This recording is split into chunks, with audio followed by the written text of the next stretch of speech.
হঠাৎ করে কান্নাকাটি শুরু করছে, মাটিতে গড়াগড়ি শুরু করছে। সময় চলে গেছে। ঘটনাটা অনেক গুরুত্বপূর্ণ একটা ঘটনা।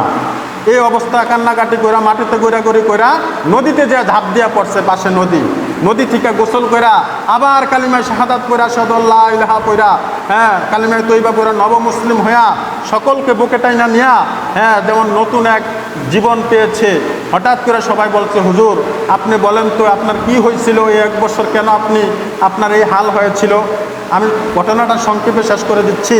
তখন বলল, দেখো আমার সব স্মরণ আসছে, কোরআন আমার সিনায় চলে আসছে, হাদিস আমার মাথায় চলে আসছে, আমার আগের সব স্মৃতি ফিরে আসছে। আমি কি ছিলাম? আমি আব্দুল্লাহ ইবনে উনদুলসি। আমি তো সাধারণ কেউ না, আমার সব স্মৃতি ফিরে আসছে। বলতেছে আপনার এই হাল কেন হয়েছে? এখন বলতেছে, শোনো, আমি যখন খ্রিস্টান পল্লী দিয়া যাইতেছি, যখন খ্রিস্টানদেরকে দেখতেছি, অন্যান্য ধর্মের লোকদেরকে দেখতেছি, আমার অন্তরের মধ্যে তাদের প্রতি একটা ঘৃণা আসছে, একটা বিরক্তিকর ভাব আসছে। আর আল্লাহ তাআলা সেটা সহ্য করে নাই। সেকেন্ডের মধ্যে আমার দিলকে ঘুরাইয়া, আমার ব্রেন মস্তিষ্ককে আল্লাহ তাআলা বিগড়াইয়া দিয়েছে। কথাটা কি বুঝতে পেরেছেন?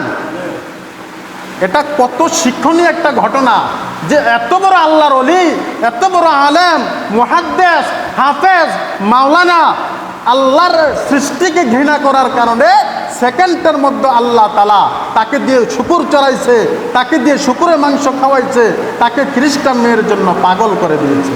আসলে হেদায়েতের মালিক কে? আল্লাহ। আপনাকে আমাকে সুপথে চালাইতেছে কে? আলেম বানিয়েছে কে? ইমাম বানিয়েছে কে? মুসল্লি বানিয়েছে কে? সব কিছুর চাবিকার হাতে? আল্লাহর হাতে। এই জন্য এই আয়াতটা, আমি এখন সময় চলে গেছে, যে আল্লাহ তাআলার একটা নামই আছে, ওহুয়াল গফুরুল ওয়াদুদ। আল্লাহ প্রেমময়।